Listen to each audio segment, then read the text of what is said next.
안녕하세요. 부동산 해결사 솔로몬입니다. 자, 일기 신도시들이 연달아서 정비기본계획안을 발표하면서 재건축 기대감이 폭증하고 있습니다. 이번 주에는 분당까지 정비기본계획안이 주민 공람을 시작을 했는데 과연 어떤 내용이 담겨있고 또 어느 정도의 재건축 사업성 개선이 기대되는지를 오늘 분석을 통해서 한번 알아보겠습니다. 자, 정비기본계획안이 참 많은 내용을 담고 있어요. 그래서 이거를 전부 다 읽어보시기는 좀 어렵고 일단 기본적 역세권별 도시기능 배분이라던가 또 녹지축, 보행축 같은 전반적인 도시 계획에 대한 내용이 담기면서 같이 이제 계획 인구에 대한 산정까지 추계가 돼 있단 말이죠.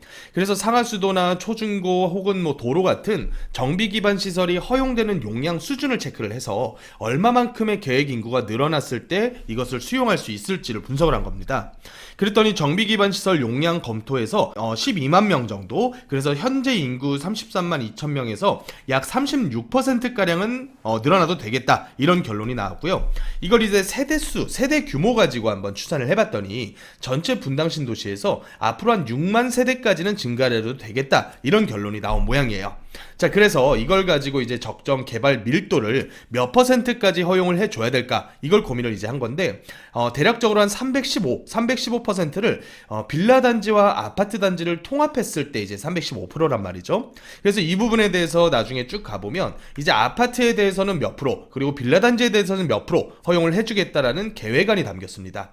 그래서 이 계획안을 찬찬히 한번 살펴보면 현재 개발 밀도가 200%에 달하는 아파트 단지들은 대충 한 326% 정도까지 계획, 그러니까 기본 용적률 적용을 해줘도 된다, 이런 결론이 나왔고요. 또 100% 남짓되는 빌라 단지 같은 경우에는 대략 한 250% 정도의 기준 용적률 적용을 해주겠다, 이런 내용이 담겼다고 보시면 돼요.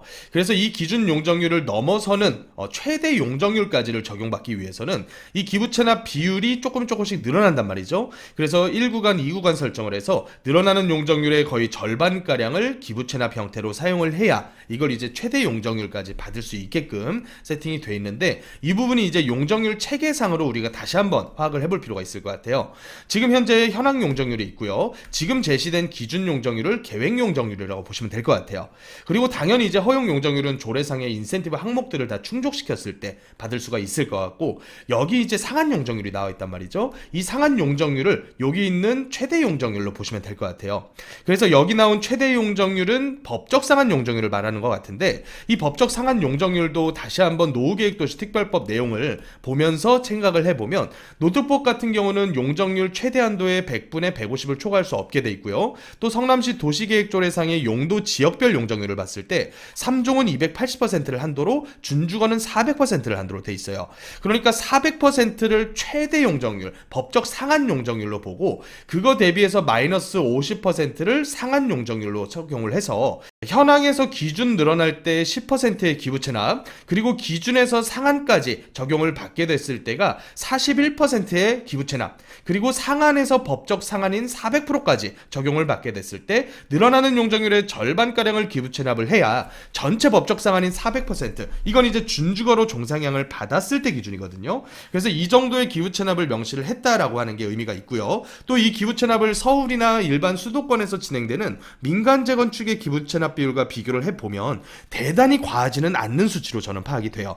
그리고 공공기업 비율 같은 경우에도 이제 토지를 기부채납한다라고 감안했을 때 일반적으로 재개발 구역에서도 2종을 3종으로 기부채납하게 되면 10%가량의 토지 기부채납은 반드시 해야 되거든요. 그래서 준주거로 종상향을 시키면서 토지 기부채납하고 플러스로 임대주택도 늘어나는 용적률의 41, 그리고 50%이 정도를 기부채납하는 게 현재 분당에 계획된 이제 용적률 체계와 기부채납 수준이라고 보시면 될 것 같은데, 여기서 이제 문제가 하나가 있어요. 400%를 모든 단지에다가 다 적용을 해준다면 이건 사실 처음에 계획했었던 계획 인구와 계획 세대수를 아득히 뛰어넘을 수밖에 없거든요. 그래서 어떻게 보면 지금 시범단지로 선정되는 단지들이 아마도 제가 봤을 때는 역세권 단지일 확률이 굉장히 높지 않을까 생각이 들고요. 이 역세권 단지들 같은 경우에는 경우에 따라서 400%의 준주거 용적률을 인센티브를 주긴 주되, 제가 봤을 때 이것을 임대주택 형태로 기부채납을 많이 받을 것이 아니라 토지 형태 혹은 기반 시설, 공공시설 형태로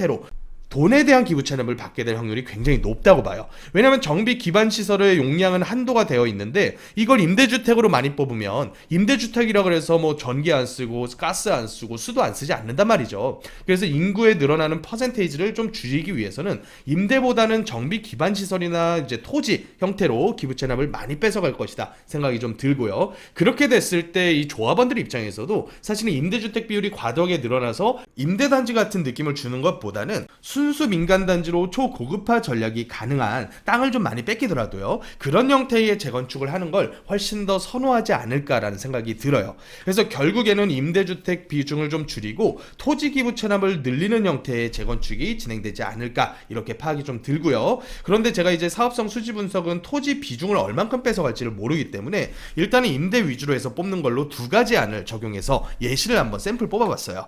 양지마을을 대상으로 샘플링을 한번 해봤는데, 근데 양지마을 같은 경우는 좀 특수한 케이스죠. 여기는 대지권을 공유하는 단지입니다. 총 6개의 필지가 아주 예민하게 대지권이 서로 얽혀있는 단지이기 때문에 중간에 있는 준주거 2단지와 일반 3종으로 되어 있는 아파트 4단지를 통합해서 재건축하는 시나리오를 짤 수밖에 없고요. 전체 대지 면적의 합계는 무려 8만 평에 달합니다.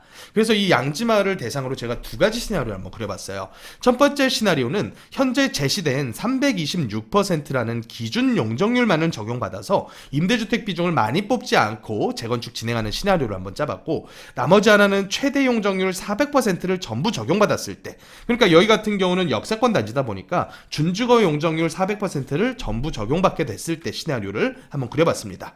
일단 기준 용적률 시나리오부터 보면 전체 아파트 조합원 수는 상가 조합원까지 포함을 해서 4,800여 세대 정도 계산이 됩니다.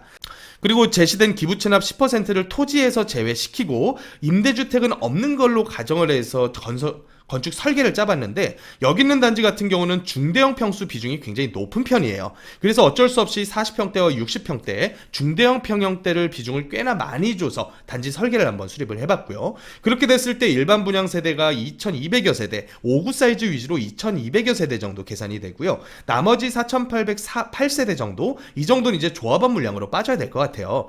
그래서 분양가 수준을 동판교 아파트의 한 85% 정도 수준으로 평당 5,500만 원 정도 일반 분양한다라고 감안을 해봤더니 5구 사이즈의 일반 분양가가 대략적으로 한 14억 정도 미치는 것으로 파악이 됐고요.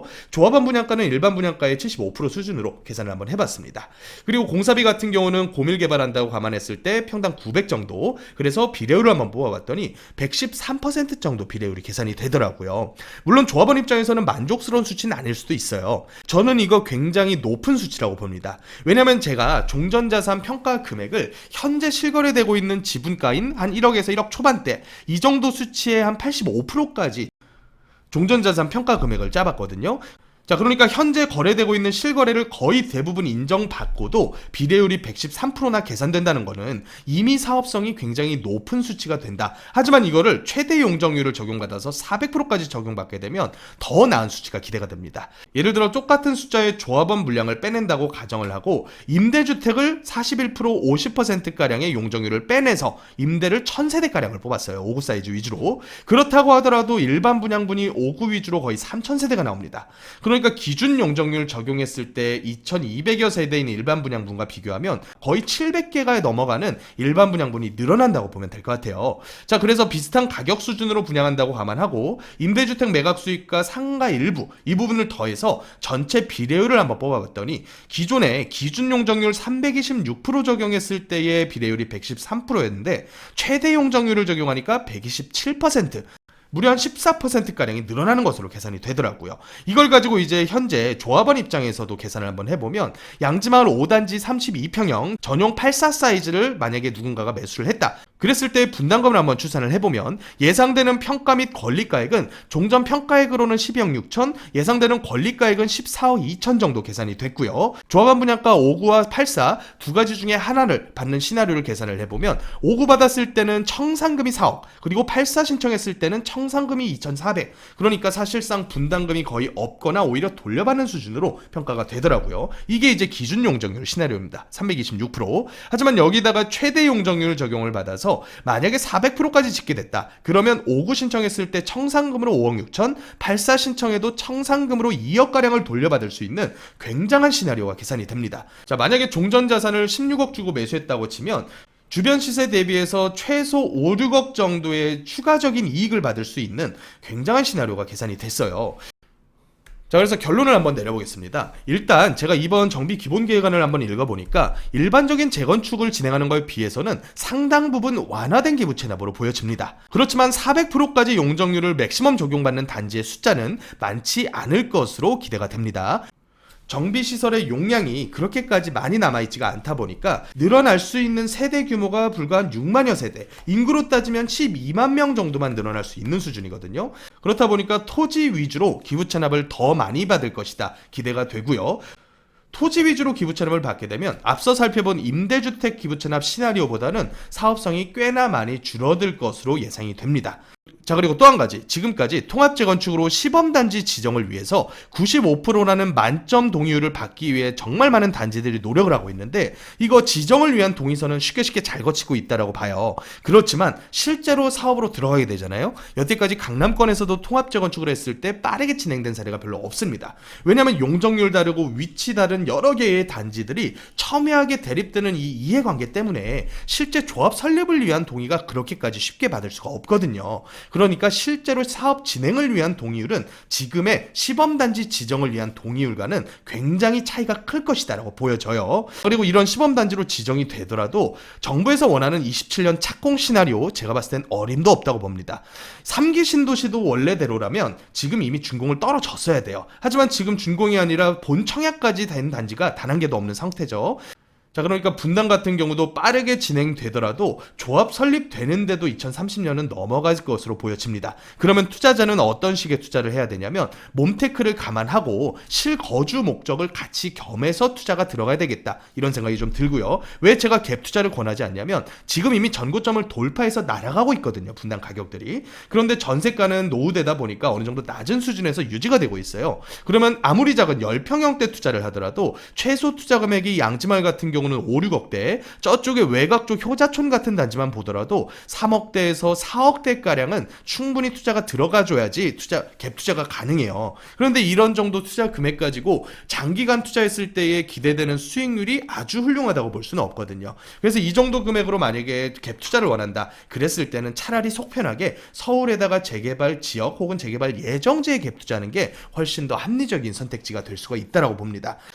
물론 이제 워낙에 대규모의 사업이다 보니까 정치적인 부분, 또 사업성에 대한 부분 따져봐야 될 변수가 앞으로 정말 많이 늘어날 것이고, 오늘은 그냥 정비 기본 계획안이 발표됐길래 개략적인 수준에서의 샘플링만 한번 해본 겁니다. 그래서 지금 같은 상황에서는 너무 무리한 투자보다는 거주를 겸한 몸테크 아니면 소액 갭 투자 위주로만 적용하는 게 합리적인 투자 전략이 되겠다, 이렇게 한번 분석을 마쳐보도록 하겠습니다. 자, 지금까지 부동산 해결사 솔로몬이었습니다.